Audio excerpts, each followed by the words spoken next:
ଫଳାଫଳ को आम लगातार आज कहूनु गला 3 दिन धरी आमर मुखपात्र माने विजु जनता दल तरफ प्रतिक्रिया दौरान जो साइलेंस पीरियड रहा 9 तारीख जाए रिजल्ट ठीक थिला लोक मनोभाव भावना सब विजु जनता दल और बीजेपी भितर टक्कर होची बोली चारिआडे केवल आपण माने भी जाइथिबे मीडिया सेठी जाइथिबे मु जानिछि एवं सारा भारत वर्ष रे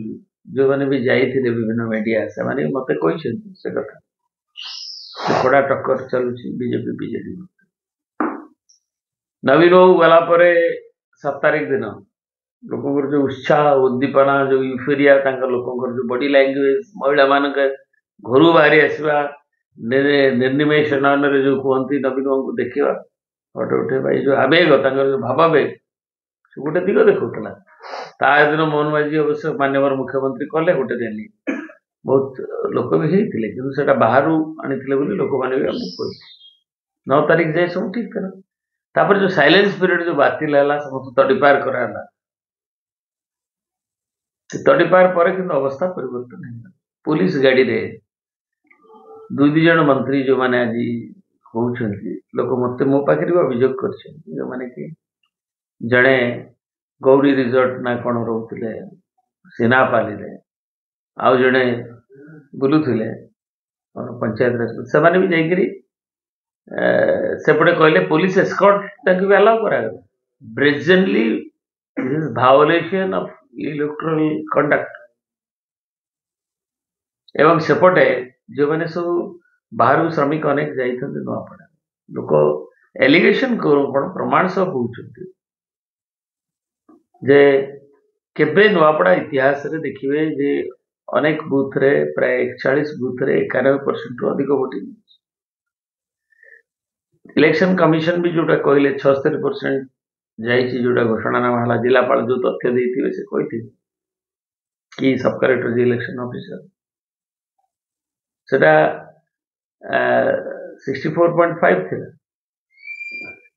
नुआपड़ार इतिहास रे भी केबे हेनी धर से 80 होगा इतने हाई प्रोफाइल इलेक्शन ताको 83.5 होगा 83.5 रु 90 जाए 40-50 बूथ एवं 91 रु अधिक से 41 बूथ एटा सेंसिटिव बूथ भी लिस्ट दिया जाता सेठी जो एजेंट मैंने अच्छे मु कहूनी कांग्रेस घासीराम माझी जो प्रार्थी से भी अभियोग कर मैनिपुलेट कराला एवं से कहवा को भूली जाइए मो पाखे खबर अच्छी पुलिस द्वारा भी कह आमर तो एजेंसी जो कैंडिडेट चोरी होगा जय जो पलैला राजू भाई आमर शेष जाए आम सागर था मु भी दल तरफ निर्देश रे नवीन बाबू जाकि शंख चिन्ह पताका देती सभादार विजु परिवार तरफ श्रद्धांजलि सभा है जो मुख्यमंत्री जाते 21 तारीख दिल्ली जिते जाते मु निरंजन पूजारी बबी एम सब थिलु आम श्री धनी ठू आरंभ कर जय भाई संदेश से सब थे नवीन को आशीर्वाद ना ओपनली भी कहले अभिनव जैन पालन तापर जो भाव निगला प्रलोभित करी हो चाप प्रयोग करी हो कि कहला जो अन्वेषा योजना रे जो ट्रेनिंग प्रोग्राम रे आउरी किसी गफलती अच्छी बोली फैमिली अन्य माने कहले मु जानी कौन सत के मिछ मु तो विश्वास कर पार मु तो जो दिन मुख्यमंत्री आसते से दिन मु ट्रेन में आसला बेले राति संध्या बेले मु घर को जाइए कहीं मोर अति भल संपर्क राजेंद्र मोर सान भाई भाया थे राजू मिसेस बसलु से कहले कबाट बंद कर आम केवल संध्या नहीं कथा कि आम जोटा आम पाखे अभावी रही एवं बाकी ये जो सब ये रही कि आम केबे कौन सी कथार छाड़ी जीवु ना राजेंद्र भाई गोटे विचारधारा विश्वास करते नवीन बाबू तांको नुआपड़ा कलाहांडी जिलार एकमात्र मंत्री करते अनेक राजनेता राग से जो अच्छी आम दल आम के दल छाड़ी जीवन आम बर छोट मोट बिजनेस निज गुजराट मेन्टेबू जमी आम परिवार रही मत कहते जो चलीगले हम हतचकित तेणु आमर एजेन्सीज भी अन्य जो मैंने अच्छा पंचायत समिति चेयरमैन सब उभय ब्लॉक सब प्रेसराइज हेले समिति मेंबर माने से कहले आमको अनास्था काले जो कौन विजिलेंस भी पंचायत राज मंत्री भी गले लगे बोली से अभियोग कले गलती देखा चाहिए सब बाहर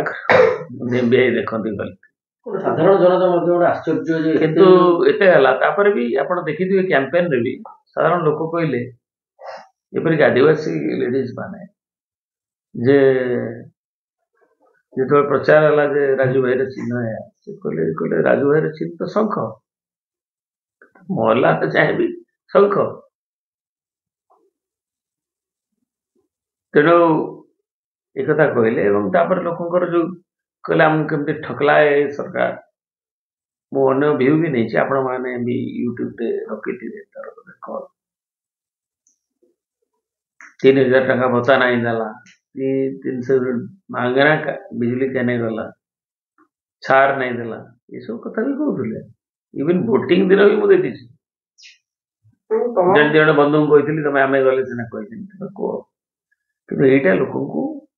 चकित कर व्यथित कर प्रत्येक गणतंत्र प्रेमी व्यथित कर बीजेडी अनेक निर्वाचन लड़ी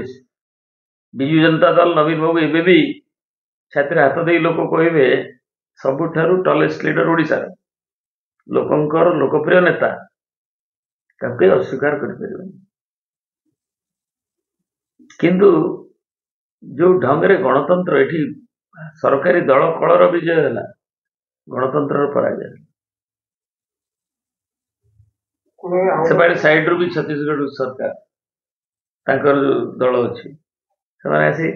राजू भाई थिला बेले भी से आमर पार्टी थर्ड पोजिशन आम से मैनिपुलेट से दखल करते माइग्रेटेड लेबर को लेकर जो 94% 91% जो टर्न आउट कौन इंडिकेट कर मेन रीजन ता कौन तापरे ए इलेक्शन मैनिपुलेशन पंद्रह मास जो विकास भोट कर मोहन मांझी बुझ चोरी तो आपको लगुच विकास लोक आगे आसे अचानक एत आग्रह बढ़ीगला भोटर मान खूब विकास नुआपड़ार स्रष्टा होती विजु पट्टनायक विजु पट्टनायक से जो लोक कहते विजु पट्टनायक जिला के कले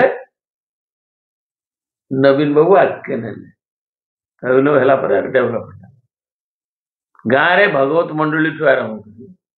विजु एक्सप्रेस वे ठू आरंभ कर मेडिकल ठू आरंभ कर जो काम सब राजू भाई भी आम जो बीजेपी गठबंधन थिला टिकेट मिललानी राजू भाई की इंडिपेंडेंट कराला से बीजेपी समर्थित थे एवं तापर भी 3 थर से विधायक हेले शंखचिन्ह मंत्री हेले कलाहांडी जिले में आउ क्या नवीन बाबू नेले कलाहांडी अभियुक्त कलाहांडी भोकर भूगोल थिला अभियुक्त कलाहांडी उठे से उन्नति कले सभापति बीजेपी को आउे आत्मसमीक्षा करवा आप लगुच आत्मसमीक्षा आवश्यक समीक्षा प्रत्येक लोक जीवन में अच्छे किंतु जो कहते लोक परिवर्तन चाहूले मोर सभापति बंधु भाई मनमोहन सामंत मुझे देखुली जे लोक परिवर्तन चाहते परिवर्तन माने राजू भाई जो काम कर विजु पट्टनायक जो जिला करते नवीन बाबू जो आगे थे परिवर्तन कहवार माने लोक चाहते जी से प्रभावित थे मोर किसी कहबार नहीं कि गोटे परिवर्तन लोक चाहते तो मैंने जो डेवलपमेंट काम को चेंज करने अन्य तो कहीं करना अंपटे भारतीय जनता पार्टी नेता कहते जदि दुई प्रमुख विरोधी अभियोग आनुंट भोट बिल ସେ ଅଦାଲତ ପର୍ଯ୍ୟନ୍ତ ଯାଆନ୍ତୁ, ଆମେ ମଧ୍ୟ ସବୁ ପ୍ରକାର ସହଯୋଗ କରିବୁ। ସେ କରନ୍ତୁ, ଅଦାଲତ ଫଦାଲତ କଥାକୁ ମୁଁ ଚାହୁଁନି, ଯାଆନ୍ତୁ, ଅଦାଲତ ଦଳ ଯିବ କି ନ ହବ ସେ ନିଷ୍ପତ୍ତି ନବ। କିନ୍ତୁ ଜନ ଅଦାଲତରେ ଯେଭଳି ଭାବରେ ଭୋଟକୁ ମ୍ୟାନିପୁଲେସନ କରାଗଲା, এটা ନିନ୍ଦନୀୟ, ଗଣତନ୍ତ୍ରର ପରାଜୟ। ଇଏ ହଉଛି ଗଣତନ୍ତ୍ରର ପରାଜୟ, ସରକାରୀ କଳ ଦଳର ବିଜୟ। ସାଧାରଣ ଲୋକ ସବୁବେଳେ ଆଲୋଚନା କରୁଥିଲେ ଗୋଟେ ତ୍ରିକୋଣୀୟ ଫାଇଟ୍ ହଉଛି ବୋଲି କହୁଥିଲେ, ଗୋଟେ ଏକତରଫା ବୋଲି ଲାଗୁଛି। ଅଚାନକ ଭୋଟରଙ୍କ ଆଗ୍ରହ ବଢି ସେମାନେ ବିଜେପି ବାଲେ ବି ଏତେ ଆଶା କରିନଥିଲେ। ସେମାନେ ଯାଇ କହୁଥିଲେ 30,000 ଆମେ ଜିତିବୁ। ଆମେ ଭାବୁଥିଲୁ ବାସ୍ ମାରୁଛନ୍ତି 15,000 ଭିତରେ କାଲି ଯଦି ଜିତିବେ 15,000 ଏବଂ ଆମେ ବିଜେଡି ପାଖାପାଖି ରହିବୁ କିମ୍ବା ବିଜେଡି ଜିତିବ ମ୍ୟାନିପୁଲେସନ ପରେ। କିନ୍ତୁ ଅଭୂତପୂର୍ବ ଯେମିତି ତାଙ୍କର ଯାହା ମାନେ ଏଇଟା ହଉଛି ଆମକୁ ସମସ୍ତଙ୍କୁ ବ୍ୟଥିତ କରିଛି। କାହିଁକିନା ବିଜେଡି ପାଇଁ ନିର୍ବାଚନ ଜିତିବା ହାରିବା ବଡ କଥା। ଆପଣ ଦେଖିବେ ସେଠି ଆମର ପଦ୍ମପୁର, ତାକୁ ଲାଗିକିରି ବିଜେପୁର, ତାକୁ ଲାଗିକିରି ବ୍ରଜରାଜ ନଗର, ଝାରସୁଗୁଡା ସବୁଠୁ ବିଜେଡି ଜିତିଛି ବାଇ ଇଲେକ୍ସନ। ଏବଂ ଆମେ ତଳସରାର ଅବଶ୍ୟ ହାରିଥିଲୁ। ହାରିବା ଜିତିବା ରହିଛି, ଗୋଟେ ଗୋଟେ ଜାଗାରେ ବି ଆମେ ହାରିଛୁ। ଲକ୍ଷ୍ମୀପୁରରେ ହାରିଥିଲୁ, ଧାମନଗରରେ ହାରିଥିଲୁ, ବାଲେଶ୍ୱରରେ ଜିତିଥିଲୁ, ତାଙ୍କର ସିଟ୍ ଥିଲା ଆମେ ଆଣିଥିଲୁ। ତେଣୁ ହାରିବା ଜିତିବାରେ କଥା ନାହିଁ, କଥା ହଉଛି ଗଣତନ୍ତ୍ରର ବିଜୟ ହେଲା କି ନାହିଁ, ଇଲେକ୍ଟ୍ରାଲ ପ୍ରୋସେସଟା ଠିକ ହେଲା କି ନାହିଁ। ଅବଜର୍ଭର ମାନେ ଥିଲେ, ସେଣ୍ଟ୍ରାଲ ଇଲେକ୍ସନ କମିଶନ ତାଙ୍କୁ ନୋମିନେଟ କରିଥିଲେ। What they did, lean period ଯୋଉ ପିରିୟଡଟା ସାଇଲେନ୍ସ ପିରିୟଡ କହୁଛନ୍ତି, ନବୀନ ବି ଟ୍ୱିଟ୍ କରିଥିଲେ, କିଛି ସେମାନେ ଶୁଣିଲେନି। ବ୍ରେଜେନଲି ପୋଲିସ ଗାଡିକି ଆଗରେ ଏସ୍କର୍ଟ କରେଇକି ଗଲେ, ସେଠି ବଣ୍ଟାଗଲା। ସିଓଙ୍କ ଏବେ ନିରପେକ୍ଷତା ନାହିଁ ଆପଣଙ୍କୁ ଲାଗୁଛି? ଇଲେକ୍ସନ କମିଶନ ଯୋଉ ଇଲେକ୍ଟ୍ରାଲ ପ୍ରୋସେସ ଯୋଉଟା ଅବଜର୍ଭର ତ ଥିଲେ ତାଙ୍କର ଭାରତର ଇଲେକ୍ସନ କମିଶନ, ସେ ଯୋଉ ତ ରାଜ୍ୟସଭାରେ ଯିଏ ଥିବେ କାଳେ କରିବେ, ସେଥିପାଇଁ ଦିଆଯାଏ central observer. What they did, ଆପଣମାନେ ଦେଖିଥିବେ, ଆମମାନେ ତଡ଼ିପାର ହେଇଗଲୁ, ତାପରେ କେମିତି ବୁଲୁଥିଲେ। ଜନାଦେଶର ହତ୍ୟା, ଯନ୍ତ୍ରଦେଶର ବିଜୟ, ଏଇଟା ହଉଛି ମାନେ ମୁଁ କହିବି ଗଣତନ୍ତ୍ରର ପରାଜୟ। ଏବଂ ସେଇଟା ଯଦି ଜାରି ରହେ ଭାରତର ଗଣତନ୍ତ୍ର ପ୍ରତି ମହାବିପଦ। ଏବଂ ଆମେ ଇଲେକ୍ସନ ଗୋଟେ ପିରିୟଡ, ଇଲେକ୍ସନ ଗୋଟେ ଉପନିର୍ବାଚନ ରିଫ୍ଲେକ୍ସନ ନୁହେଁ ଯେ ଓଡ଼ିଶାର ଜନମତର, ପାନ୍ ଓଡ଼ିଶା କି ଜନଗଣ କି ନବୀନ ପଟ୍ଟନାୟକଙ୍କ ଯୋଉ ଲୋକପ୍ରିୟତା କି ବିଜେଡିର ପ୍ରତିବଦ୍ଧତା। ଆମେ ସରକାରରେ ଥିଲୁ, ବିରୋଧୀ ଦଳରେ ବି ଆମେ ଆମ ନେତାଙ୍କ ନିର୍ଦ୍ଦେଶରେ ଆମେ ଦାୟିତ୍ୱ ସମ୍ପନ୍ନ ବିରୋଧୀ ଦଳ ହିସାବରେ କାମ ଆମେ ସର୍ବୋତ୍ତୋଳନ ଲୋକଙ୍କ ପାଇଁ କରୁଛୁ। ସେ ପ୍ରତ୍ୟୟ ଆମର ରହିଛି, ଲୋକ ଆମ ସାଙ୍ଗରେ ଅଛନ୍ତି, ଏଇଟା ସାମୟିକ। କିନ୍ତୁ ଗଣତନ୍ତ୍ର ପ୍ରତି ଯୋଉ ବିପଦ, ଟ୍ରାନ୍ସପାରେଣ୍ଟ ଇଲେକ୍ଟ୍ରାଲ ପ୍ରୋସେସକୁ କରିବା ପାଇଁ ଯୋଉ ବିପଦ, ସେଇଟା ଆମେ ନିଜେ ସମୀକ୍ଷା କରିବା। ତଥାପି ମହଲ ଯାହା କରୁଛନ୍ତି ମତ ରାଜନୈତିକ ଦଳମାନେ କରିବା ଦରକାର ଏବଂ ଲୋକଙ୍କୁ ନେଇକରି, ଲୋକଙ୍କ ପାଖରେ ଲୋକଙ୍କ ଭାବନା ବିଷୟ ଅଛି, ତାକୁ ନେଇକରି ଆଗକୁ ଯିବା ଦରକାର। ଆନ୍ଦୋଳନ ଗଢି ତୋଳିବା। ଆଗକୁ ବିଜେଡି କଣ କରିବ, କୋଉ ଲକ୍ଷ୍ୟ ନେଇକି କରିବ? ବିଜେଡି ଓଡ଼ିଶାର ବିକାଶ ପାଇଁ ଲକ୍ଷ୍ୟ। ଆମେ ଆଞ୍ଚଳିକ ଦଳ, ନବୀନ ପଟ୍ଟନାୟକ ନେତୃତ୍ୱରେ ବିଜୁ ପଟ୍ଟନାୟକ ଆଗକୁ ଯିବ। ଏଇ ଗୋଟେ ଉପନିର୍ବାଚନ ସମାପ୍ତି ନୁହେଁ। ଭାରତ ବର୍ଷରେ ବିଜେପି ବି 2ଟା ସିଟ୍ ଏମ୍ପି ଥିଲା ଦିନେ, ଯିଏ ଭାରତରେ ଆଜି କହୁଛି ଅପରାଜୟ ବୋଲି। ବିହାରରେ ଆଜି ଯେମିତି ହେଇଛି ଅପ୍ରତ୍ୟାଶିତ ରେଜଲ୍ଟ ଆସୁ। ମୋତେ ଜଣେ ସାମ୍ବାଦିକ ବନ୍ଧୁ ମୋର କହୁଥିଲେ କାଲି ଆସିଲେ ପାଟନାରୁ, ଯେ ନାଇଁ ସେଠି ତେଜସ୍ୱୀର ଭଲ ଅଛି, ଦେଖିଲା ବେଳକୁ ରେଜଲ୍ଟ ଉଲ୍ଟା। ମୁଁ କହିଲି ଏକ୍ଜିଟ୍ ପୋଲ୍ କହୁଛି, ଦେଖିଲା ବେଳକୁ ଏକ୍ଜିଟ୍ ପୋଲ୍ ଆକଳନଠୁ ଆହୁରି ବହୁତ ବାପଡ଼ାରେ ଯେମିତି ଏ ଆକଳନଠୁ ବହୁତ, ତାଙ୍କ ନିଜ ଆକଳନଠୁ ବିଜେପିର ନେତାମାନେ ଏବେ କଣ କହୁଛି ଯେ ସମଥିଙ୍ଗ ଗୋଟେ ଲାକୋନା ଅଛି ଇଲେକ୍ସନାଲ ପ୍ରୋସେସରେ ଏବଂ ମ୍ୟାନିପୁଲେସନର ଅବାରିତ ଭାବରେ ତାକୁ ଖୋଲି ଦିଆଯାଇଛି। ଏଇଟା ମାନେ ଆମେ ଭବିଷ୍ୟତ ପିଢି ପାଇଁ କି ବାର୍ତ୍ତା ଦଉଛୁ? ନିର୍ବାଚନ ହାରିବା ଜିତିବା ସାମୟିକ, କିନ୍ତୁ ଗଣତନ୍ତ୍ର ବଞ୍ଚି ରହିବା ହେଉଛି ଦୀର୍ଘକାଳୀନ। ଶେଷରେ ନୂଆପଡ଼ାବାସୀଙ୍କୁ କ'ଣ କହିବେ? ନୂଆପଡ଼ାବାସୀ, ମୁଁ ସେମାନଙ୍କ ପ୍ରତି ଦୁଃଖିତ, ଯେଉଁମାନେ ସେମାନଙ୍କର ନାଁ ଭୋଟର ଲିଷ୍ଟରେ ଥିଲେ ବି କିମ୍ବା ଆବସେଣ୍ଟ ଥିଲେ ବି ତାଙ୍କ ନାଁକୁ ଦରଜ ଅନ୍ୟମାନେ କରେଇ ନେଇଛନ୍ତି। ଶେଷ ମୁହୂର୍ତ୍ତରେ ଯେଭଳି ଭାବରେ ତାଙ୍କୁ ମାନେ ପ୍ରେସରାଇଜ ଯୋଉ ବାଟରେ ହଉ ଯୋଉ କରାଯାଇଛି, ସେଥିପାଇଁ ଆମେ ଦୁଃଖିତ। କିନ୍ତୁ ସେମାନେ ଯୋଉ ଭାବନା ଦେଖେଇଥିଲେ ଆସନ୍ତା ଦିନରେ ତାକୁ ରଖିବେ। ନୂଆପଡ଼ାର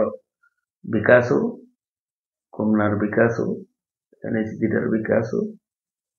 ଏବଂ ସେଥିରେ ବିକାଶର ଧାରା ଯାହାକୁ ବିଜୁ ପଟ୍ଟନାୟକ ଜିଲ୍ଲା ତିଆରି କରିଥିଲେ, ନବୀନ ଆଗକୁ ନେଇଥିଲେ, ରାଜୁ ଭାଇ ସାଥରେ ଥିଲେ, ତାକୁ ସେମାନେ ଆଗକୁ ନେବେ ଏବଂ ବିଜୁ ଜନତା ଦଳ ବରାବର ଗୋଟେ ଗଠନମୂଳକ ବିରୋଧୀ ଦଳ ହିସାବରେ ତାଙ୍କ ସାଥିରେ ରହିବ, ଏତିକି ଆମେ କହିବାକୁ ଚାହୁଁ।